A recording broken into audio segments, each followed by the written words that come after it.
Misilalana zenumaniniuai nasarucha zany zava-misy anumilalana waizy izy no mitantana ny fiainako isan'andro faly aho izy anomana lalana huai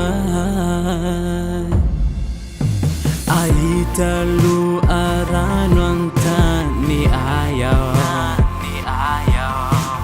aita lalana nanificha quando hapinunau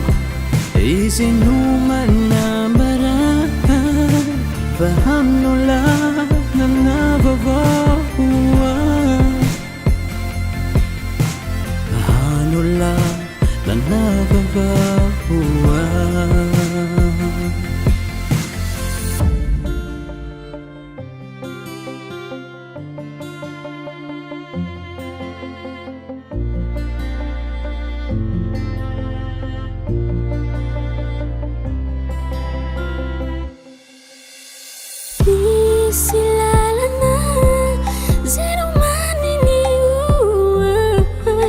nasarucha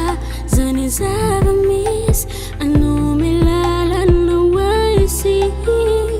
fizy no mitantana ny fiainako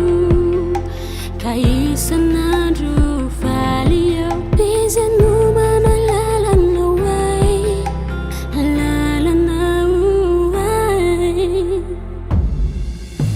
haita